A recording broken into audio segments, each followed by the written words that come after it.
Say live. Hey, we got 9 days back to freaking football. Caleb Williams and that defense is coming. We're gonna talk about what we excited for in the upcoming season. Hey, we just ended off with live cuts. Hey, let's get straight into it. Of course, we got the Chicago Sky. We're going against the Fever, but unfortunately, CC and we don't know if Kennedy is playing. Something that's going wrong around the league. We're gonna talk a little bit about that as well. What can a Sky do just a little bit to improve this team? I might go a direction that maybe a lot of people are not trying to hear.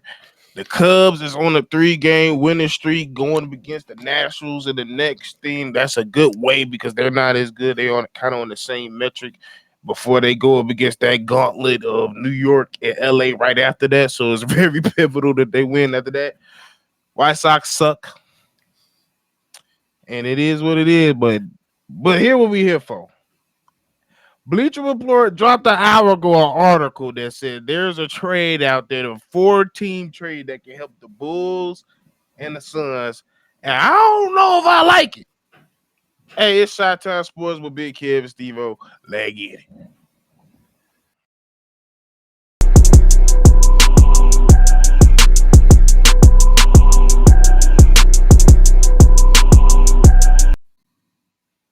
Thank y'all for tuning in for another episode of Chi Town Sports Central with your boy Steve O and Big Bro Kev. Hey, let's get straight into it. Y'all heard what we said in the intro. Let's start it off with the Cubs. Now, y'all know I ain't no Cubs fan, but it is what it is. They have a way better season than my team, and they have a chance to make. A way better season. That's I still an mean, understatement. I'm, I'm just saying, And like a the White way Sox, better season. the White Sox, my team too. They my number one team, but I root for both squads, man. The Cubs, gee, they irritating, right? Because Yeah, they've been winning lately, but they should have been doing this in July. lie. Yeah, And they waited until August, and then the way they started August was they beat the White Sox 2 games. They ended July by surprisingly winning some tough games, and then they lost 3 straight games against Cleveland. It was like, dang, bro, maybe this is it. But they've won every series since then, except for yep. the way they win those series is they was winning the first 2 and losing the last one. Win the Last first 2, game. lose the They always last lost the one. last game of the series. Yep. Irritating it because they could be on like a stupid winning streak right now if they would have closed out all those series the right way. But they finally got a sweep, Steve-O, against Pittsburgh. And they've done it in a dramatic fashion. Especially the last game, they came back. They were down ten to Bro, three. They were down 10-3 in the 7th inning, and then they just went crazy and ended up winning that game 14-10. 14 to Right, 10.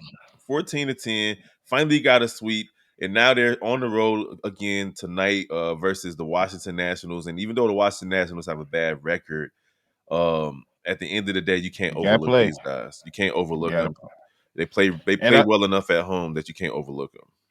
yeah, and that's why I say these next stretch of games, I feel like it's very pivotal for this season for y'all because, like I said, you're going against the Nationals, who you can't take lightly. But right after that, you're going against the same team you swept. So at least get 2 wins out of that before you get this gauntlet of a three series with New York, where it's gonna be home. You're gonna be at home, so you're gonna have that against you. But then after that, you gotta go to LA and play the Dodgers. And then after Mm-hmm. that, you gotta play Colorado Rockies. So yeah, I think they need to take advantage of this stretch because we all know they've been very iffy. You don't want to put your whole heart into things, but at the end of the day, I feel like this is a very important and pivotal stretch for them for that playoff shoot. Going into that series versus the Yankees, the Cubs need to be on a 10-game winning streak or a 9-game winning streak, Damn. however So many you it just want is. them to blast through these next few games. They have to. They don't have a choice. Like if they want to make the playoffs, they're 5 games out with I think 30 games to go. So Yeah. they gotta win pretty much every game and hope that the teams in front of them lose. And the reality is they can't afford to lose any of these games versus Washington or any of these games versus the Pittsburgh Pirates. And then Yep. also, even if they don't go into it with a 9-10 game winning streak, they at least have to win those series the same way they won the other ones. You got to win 2 out of 3, because you cannot afford to lose any of those series because you basically gonna put yourself really in out the of the hole. playoffs. Yeah, you're gonna Yeah, put you gonna yourself put in too yourself. big of a hole to dig yourself out of. Yeah, and then you got a couple quality teams you still got to face in September. So yeah, it is what it is. Um, I ain't gonna say best of luck to you. Hope y'all fucking lose all of them. But it is what it is. We want to see White some Sox. type of playoffs in Chicago. You feel me? Yeah, I feel you, but I'm just ready for baseball to end. It hasn't been a good. I haven't watched much baseball this year. After the first like month, I just said fuck it. Yeah, I, because the White Sox said the same thing. These guys are these guys are let me go to the look at the exact record. I think they are 31 and 104. They're I don't. 31 That's how bad. I don't even know their record. I don't want to know. they're They're 31 31 and and 104. 103. Ugh. Yeah. The fuck is that? Bro, the last time I seen them do something, the last highlight I seen, the goddamn, No, they I think 31 it and was the catch. 104, Steve-O. They 31 and 104. They are 45 and a half games out of first place. You know what makes it even worse about the White Sox right now? They are literally the only team eliminated from playoff contention. Now, obviously, teams that are in last place, they're not going to make it. But mathematically, they can go on a 30-game winning streak and win. The White Sox can win the rest of their games and still not. Jesus Christ, bro, it's bad, bad. They're minus 283 and plus minus, Steve-O. They've scored 283 less runs than everybody they've played. Bro, And they're on pace to go on everybody, another double-digit I'm losing about to streak. say, everybody in the league has at least won 40 games. Yeah. That's all. That's all this need to be said about the White Sox. It just, uh, I don't. The bad part is I don't see no hope. There's no light at the end of this tunnel. It ain't. It's just it's just like we just floating and we going as we going. Like we just here. Like this might be the worst. This is paper bag territory, like the Cleveland Browns was. This is worse than paper bad, bro. Like to lose this many games in baseball, bro. Like you should at least be able to win 50 games in baseball. Even 104 losses is crazy. even if you really really suck, you should be able to win 50 games, bro. Like there's Like no this look like, reason. you know what this record look. This look like the worst boxer in the '60s. That's what this our records look like. I said the That's 60s. like Ah, this look like the Bears record versus the Packers over the last 20 years. all right, now you getting personal. That was, since you want to talk about the Bears, let's talk about the Bears because it's 9 days away. Goddamn it, we Let's 9 days go. away until kickoff until we face the Tennessee Titans. We just finished the cuts. We just figured out our 53-man roster. And the practice For the squad. most part, we've been pretty happy. We talked about it on Bear Schedule. So I'm gonna just say it like this: what's your most important? Not necessarily important, but what makes you most excited about this team? Is it Caleb? Is it the defense? Is it the potential that we might go to the playoffs? What is it? What makes you so excited about this year? It's several things. I'm not gonna list all of them because I'm pretty sure you got a few that you want to talk about.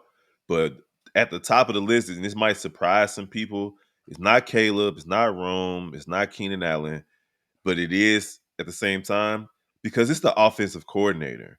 It's Shane Waldron for me, my guy. I want to see what it looks like to have an actual offensive coordinator calling plays because we know how terrible the last one was. And the one before that. Matt Nagy just thought that he was better than he was when he wasn't. It's easy to read from Andy Reid's playbook and call a play, but when you got to do it yourself, you can't. Lukey Dookie wasn't a good offensive coordinator. It's easy to quarterback coach a Hall of Famer in Aaron Rodgers, but to go out there and try to coach up a rookie or a unpolished product in Justin Fields, he just didn't show that he had what it took to coach him properly. Now we got Shane Waldron, who's an NFL lifer. He's been around. He's coached some champions. I'm excited to see what he can do with this offense. Secondly, this defense, bro, they got me supercharged. G, we were watching guys that was getting cut go out there and play like they was Hall of Famers. Colbert, Listen, Colbert was flying out there like fuck. landing on his head like. He slid on his neck, folks. So those are the two main things, and I want to see Eberflus knock some wins out, man. Like the dude is 10-24 as a head coach for this team, and I want him to be, obviously it'd be great if he's at 500 at the end of the season. That'd be incredible. But I want to see him, closer to 500 than he is right now by the time this season ends. Yeah, like for me, what makes me most excited is like what you said. It's not necessarily Caleb, Rome, what the offense is gonna look like, what the defense is gonna look like. It's it's just the like I've said this in lives, I've said this in other videos. It's the journey of it, seeing it become a little bit more complete. Like, of course, it's not gonna be 100% complete, but I grew up during the time. Like, even though I seen Cutler, those teams with Cutler, I seen them teams, the 2018 teams, I seen that. But to me, I would just look at other teams like a KC, like a Patriots, Pittsburgh, the people that won multiple chances. I'll just be like, they look like they know what the fuck they're doing from top to bottom. They know, Right. like, that play made sense. It didn't take this much to get a first down on this, and then we march all the way down to the fucking the one just to kick a field goal because we can't get it in. Like, as long as I've been alive, it just hasn't been a full sense like we just knew what we was doing. And from the GM to the president down to the head coach, DC, OC, to finally the team is starting to come together, seeing the whole completion of it, and it's starting to look like, bro, if coming out week one, we're not going to look unprepared. Like, I know people might hear that, be like, bro, no. There are so many times in my life watching the Bears fans when we look like we just came out unfucking prepared. Yes. And I was just tired of seeing, I'm tired of seeing, and this is the first time where I feel a little secure to say, we know what the hell we doing. Yeah. Yeah, I mean, preparation is a good thing to be excited. I mean, I'm not necessarily sure if it's like an excitement around that. It That is though, because if you it's so not normal for me. well, Like, but because we haven't seen it, I can't say I'm excited to see it because I don't know if I'm gonna see it. I want to see well, it. true. You get what I'm That's why I saying? say it seems like it. That's why I'm Yeah. up to this point, everything has made sense. That's what I'm Yes. saying.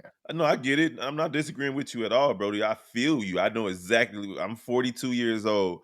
I've seen the Bears be unprepared most of my life. The most prepared stretch that we've seen from the Chicago Bears was the Lovie Smith era, and the Bears are still they still recovering from getting rid of what was ultimately a great coach for the Bears. Like, obviously not for the other teams that he went to, not for Illinois, not for Houston. Well, appreciate what you did for us when you won that game in Houston, Lovey. You would go for that. But at the end of the day, that was the longest stretch where we felt like the Bears had a chance of winning playoff games, of going to the Super Bowl, of putting up points, of having the best defense and a capable offense was during that Lovey Smith era, of beating the Packers consistently was during that Lovey Smith era. It didn't matter if it was Brett Favre or Aaron Rodgers out there. Lovey Smith was prepared. They were prepared to beat the Packers. So I get where you're coming from, Brody. But I'm just excited for football. Period. Of Just course. that's just football. The just Yeah. it. The Yeah. crisp air. I was sitting here watching Colorado last night. Yeah. Just I was just sitting there watching. I'd be watching Duke. Like, I don't care. Like, football, my favorite sport. So Who you telling? I I was watched Illinois kill somebody. I watched Howard yeah. get dominated. And that speaking of that Colorado game, hey, what's his Hey, name? Travis Travis, Hunter. Hey, just play wide receiver, bro. hey, You bro. you, you a wide receiver, bro. And At the end of the day, he's a pro at that catch that he made while made no sense. dude had him in a Heimlich remover maneuver. He was falling down and caught the ball. Like, what? Are you That nigga was serious? he was in the midst of getting text a testplex and he still caught the ball. It was ridiculous, bro. But the only gripe I had with that was that Deion Sanders' desire to make it's two things. Deion Sanders' desire to make Shador a top quarterback pick almost cost him the game. You gunning for 500 yards passing and obvious rundowns. These dudes don't even got He no sh- timeouts, and you still passing the ball to try to get to 500 yards. Stupid. he showed a lot of things of a head coach. He got to work on that. He got to work on clock management. Like at the Yeah, end that's of that game, stupid. he could have just ran the clock out, but he passed it. Like But that's what I'm saying. He was trying to make Shador look good to get to 500 yards. That's why he didn't run the clock out. and that's my thing. Like I be trying to tell Colorado fans, y'all not talented enough to be doing these type of mistakes. And then secondly, on top of that, because he was the clock management thing was intentional. Like he wasn't trying to run out the clock because he wanted his son to get more stats. But secondly, what is Colorado going to look like when he doesn't have his sons and the people that he brought from Jackson State to play for him? Like, what is But hope Colorado he, going to look like? like I said, he banking on the recruits, and they are getting recruits, but you gonna need a lot more because even though the Pac-12 is disbanded, I still think it's some people in that pack that's better than you. Yeah, But yeah. that's besides the point. Yeah, we got a little bit off track just because we Oh, it so is what it excited for is. football, but it is what it is.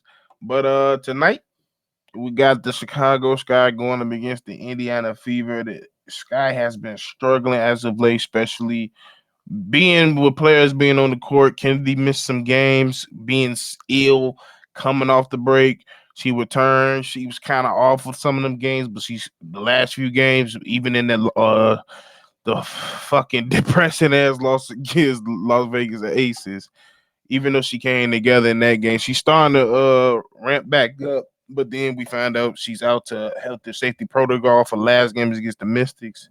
And then we find out today that Caitlin Clark will be out due to health and safety protocol. So I don't know what's going on around the league, but something going around. Y'all stay safe out there.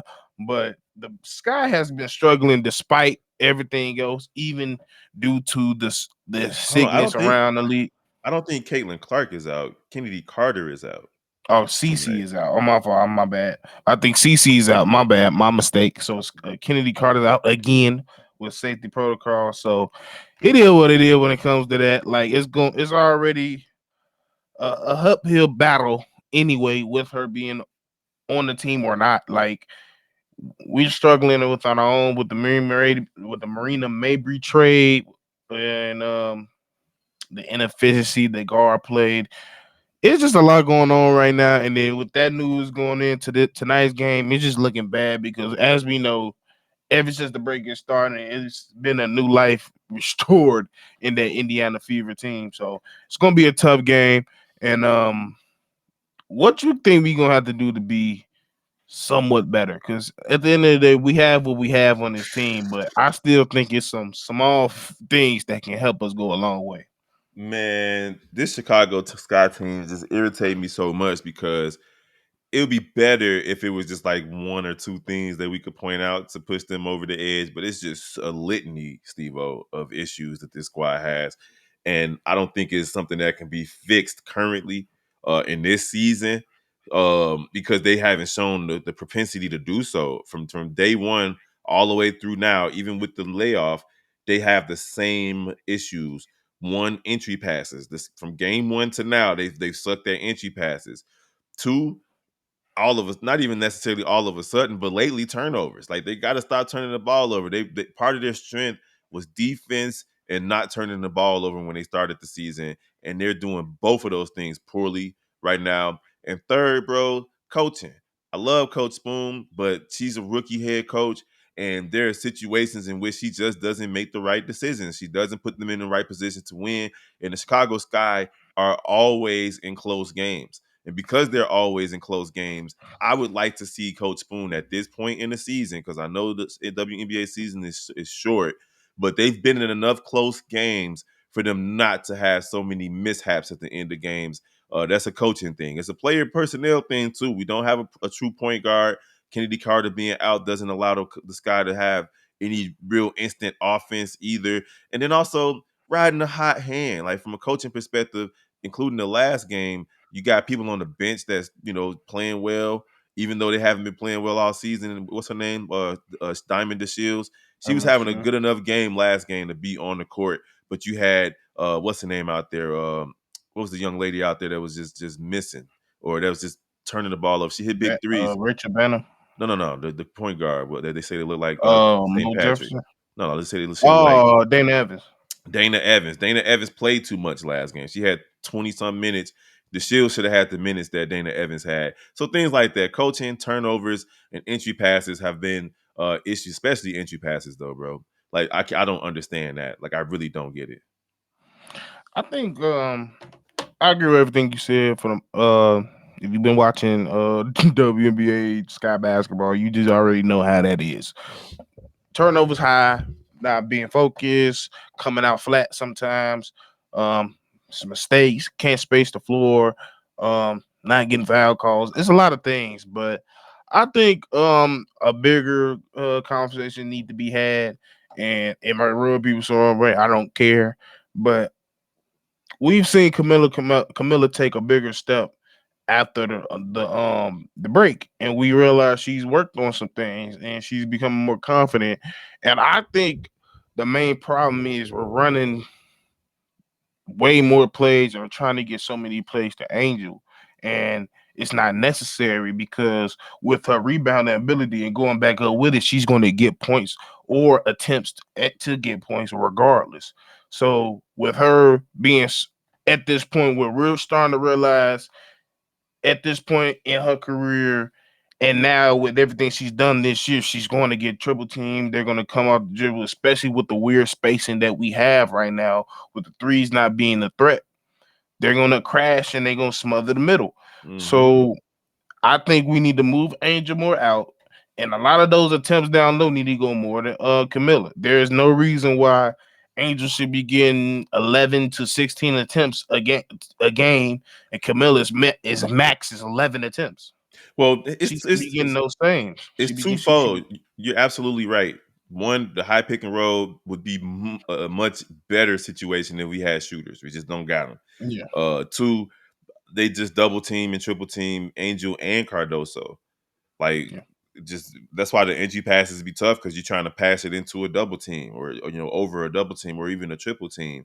But you're absolutely right. And three, the last thing before I make the true point is that some of those attempts be Angel just missed four layups and grabbed three offensive rebounds and made the fourth one. You get what I'm saying? Like, so yeah, 16 shot attempts can be a little bit inflated because yeah. of It's really in the ballpark of like 13. exactly because she misses a lot Yeah, around the rim, and because she misses a lot around the rim, and because Camilla has come around, like she's turned the corner and she's making more around the rim. You're absolutely right. They should be playing through Camilla, especially down the stretch. Like it was so frustrating watching them lose to the Washington Mystics because they refused to feed Camilla Cardoso at the end of the game. And then when they finally fed her, she scored. yeah, When they finally gave her the ball, she scored. They went yeah. 3 or 4 possessions, and then like, what type of pick and roll play is it to have Cardoso going to the top of the key, like, and then she trying to get a pass Like to? That was so and, weird. and it's not even that. Like we're trying to make Angel this presence that she's just not with Camilla. Like at the end of the day, Angel's going to be Angel. Yep. Angel's going to get bored. She's going to battle down low. She's going to play hard. We know she needs to work on the outside of the game too. She needs to get more skilled outside so she can work on the handle, her shot, so she can be more versatile. That's more in the long run. But as of right now, we know what she's gonna do. We need to move her out because the person that's always being moved out, we always see committed the 3 point line. 6'7" should never fucking leave the paint. Really. And here's the thing, because it's at the point now where anything you say about Angel Reese is considered hating or It's slander, not, or you got to look no, at the advanced analytics to try to prove that she's not as bad as people think. Listen, we watch every single minute of every single game. Whether you see me on here or not, I'm watching the game. This girl has a lot to work on, and once she figures it out, she's going to be a superstar in this league. yeah, She's already a superstar just based on her body of work in college. But we cannot ignore the facts Her finishing needs a lot of work. It leaves a lot to be desired, and she still does that. Hopefully, after she makes a big move to get to the basket, she just throws it up, and it's like, no, Yeah, be under like control, pump and fake. I'm yeah. I remember I had this argument with people. Like I said it earlier in this in the years of the before the draft, even when we got her, I was like, she doesn't need to be the focal point. Nope. She doesn't have to be. There's a reason why you got Camilla at 3 and not her at 3. It is what it is, and that's not a slight. It's just because based on what Angel is good at right now, she plays like a center that should be 6'7". Because if she was fucking 6'7", It's different. it's different. It's She'd be different. a fucking dog. But because she's 6'3" and she should be more of a wing, you kind of have to sacrifice that scoring aspect more to the 6'7" because you just can't teach it. Well, she has Camilla got more. she has a Yeah, high go ahead. motor. Like that's Yeah, that's Angel Reese's biggest skill set. Is she has a high motor. and rebounding. Well, of course, but that comes with the high motor. Like Yeah. she's running to the rim to get the I rebound. mean, it's people with high motors that can't rebound. That's why I Oh try to yeah, separate the two. Yeah, no, yeah, but for her, that's what helps her rebound. The fact that she's yeah. determined to do so, and she gets blocks and she gets steals. She's a very good player, but from an offensive standpoint, she doesn't have to have the ball in her hands to score. That's just the reality of it. She doesn't have to have plays ran for her to score. Just like who her biggest NBA comp is, Joakim Noah. That's and people look at that AT, as a slight. Say that again. Alyssa Thomas. Exactly. I, People look at that as a slight though. Like, oh, you it's can't compare not. her to Joakim Noah. What do you mean? Like that's silly to say that she shouldn't be compared to Joakim Noah. Like he's a That's a defensive Chicago player of the year. right. He's a Chicago Bulls legend. Like stop the cap. He's a two-time national champion. Like I think, and I think the problem is, I think people correlate like you're not going to be considered a star if you're not a primary scorer. No, you could be a star within your role. That's it. Ben Wallace was a star within his role. And he turned that into a Hall of Fame career. That's it. Like you can be a star within your world, and can she turn into a wing? Yeah, Yeah, she can. but as of right now, we do not need Adrian Reese to be the primary scorer. The best You players know who on did this that? team, Brooke Lopez did that, where yeah, he was all inside for like the first 8 years of his career, and now he's one of the best 3-point shooters in the league. That's crazy. yeah, Not to say that she plays like Brooke Lopez, because he definitely had to have plays called for him, yeah. because when he was But the yeah, focal it's point just in that as Brooklyn. of right now, she doesn't have the post move developed. The footwork needs to get better. She has a lot of bad habits of taking extra dribbles, taking away from her length because she keep laying the ball from her stomach. Like it's just a lot of things she need to break right now, and that's why she doesn't need to be the primary scorer. And that's fine because she's going to score regardless because she got a motor of a motherfucking horse. It is Okay, what it is. So like I said, Kennedy is the primary player. She's the best player on this team. You should be playing through her and Camilla. And the third option, fourth option is Angel. I don't see mhm. there shouldn't be that's not even a slight. Cause she still can put up double numbers and doing what she been doing at that role. Man, I still want to see them get that W tonight, regardless of without Kennedy Carter. And they've shown that they can do it. But guess what's going to happen if they play it the way they played against the Mystics? They're going to get their asses whipped. They're going to get blown out. Because the Yeah. only reason that they were in that game is because they had 22 turnovers. I mean, they had Yep. 22 turnovers, but the only reason they were in that game is because it was the Washington Mystics. If they have Yeah. 22 turnovers tonight, it's a It's wrap. over. Because in the Fever, Caitlin Clark ain't even a best player. It's what's her name? The young lady that got like what 5 straight 20-point games. Kelsey Mitchell. Yeah, like and Caitlin Clark is really really good as well. People like to Yeah. slight her for whatever reason. It's silly, Yeah, but she's good. because they Yeah. keep trying to point out all her flaws, like stop it. But at the end Everybody of the got flaws. right at the end of the day, they're a complete team. Indiana's a Yeah, complete and they're team. year 3 in the rebuild. Is that not the same thing? Exactly. All five of their starters scored in double digits the other night. We don't We have don't that. have that. We don't have that. That ain't over here. Like Kelsey Mitchell was their number one pick. Uh, Nalissa, number one pick. hmm Aaliyah, number one pick. That's three motherfuckers. We just hmm got two, and they're Caitlin Clark rookies. was number one pick. And then Kaylin, that's what I'm saying. But that's just three.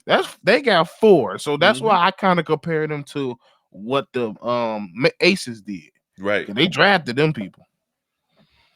But that's enough for the WWE. I mean the WNBA. There's too many W's in this mug. But we're gonna stay with basketball because we're gonna finish off on this crazy ass trade idea that Bleacher Report dropped about an hour or two ago. Now, this trade is to be said that it's gonna help us, Chicago Bulls, and the Phoenix Suns, really dealing with Bradley Beal and dealing with Zach LaVine. So this is the trade. I'm gonna let y'all hear this. So the Los Angeles, so the participants in the 14 trade is the Los Angeles Clippers and the San Antonio Spurs, along with the trade participants of the Phoenix Suns and Chicago Bulls. So the LA Clippers will receive Bradley Beal, a 2031 first round pick from the Phoenix Suns, a 2025 second round pick from the Sacramento Kings, and a 2028 second round pick from the Chicago Bulls. The San Antonio Spurs are going to receive Zach LaVine and a 2029 first round pick. And the Phoenix Suns are going to receive back from giving away Bradley Beal, Norman Powell, Zach Collins, and PJ Tucker, while the Bulls get back Keldon Johnson, Terrence Mann, Bones Highland, and Amir Kofi. No. No, like cripple yourself again by giving away another first round pick like we did when we went and got Vooch. At least Vooch was an all-star when they traded away first round picks for him. Why give away essentially a person who's going to be your leading scorer this year? Like it's not even going to be close. Zach LaVine is going to come back and still be a 20 plus point scorer. Him and Kobe finna have a nice time in that backcourt without DeMar Mhm. DeRozan slowing them down. That's one. Why would you give him up and the first round pick? What? All right, a future first round pick. Like that don't even make sense to give back not even normal Norman Powell. You don't even get Norman Powell in the deal. We get Keldon Johnson and Terrence Mann And and Bones Highland. Bones Highland. Come on, bro. Like that's we can't even have all those players on our team anyway. First of all, we got how many? Why would they even say this? Like, come on, Bleacher Report. Why would you even put this out there? We can only have what 12 players on the active roster. That's You like talking we about gonna cut half the motherfuckers just to bring in to make this trade work. that's silly, bro. Like we give up one player and bring And back and four. and it's silly from I mean the only thing that I could make sense of it is Bradley Beal going to the Clippers, but why the fuck was San Antonio want Zach LaVine? He don't even play that Like, type of brand. They literally forced DeMar DeRozan to play a different brand of basketball when he came there. You think Zach LaVine want to go to the Spurs and average 15 points a game and push and his 9 assist assists. right? And push his assist numbers up to 9 assists. You think he want to go there to be basically a point forward? That's not his style of play. And that's gonna be turnover hell over there too. Yes, because we see it And here. and he just gonna get in the way of the people that's already there. Like you just got an incoming rookie that's a And you shooting got guard Chris for Paul. Chris Paul. Victor is coming within his own. Yeah, that's just stupid. I don't like this. I don't even understand why Yeah, they yeah. even put. I don't even know why they put this out there. I respect Bleacher Report. Shout out to Bleacher Report, but this is this. Ugh. That was bad. But yeah, man. Anything else? Nah, man, this stupid ass trade, man. They just made my temperature rise with that trade. I mean, like for real. I I get saw it. that and I saw that. I was like, I gotta do this in this episode. That's a stupid ass trade right there, Like, bro. come Like, on, bro. And what we really need to finish this off, what we really need from Zach LaVine and the Chicago Bulls, it's kind of like what Cody Bellinger needs to do with the Cubs. He needs to play his way off the team. Talking about it is different from being about it. Cody Bellinger has an opt out clause this season, and he's going to try to figure out a way to work his way to a different deal on a different team. We'll see if he can do it, but you got to play your way out.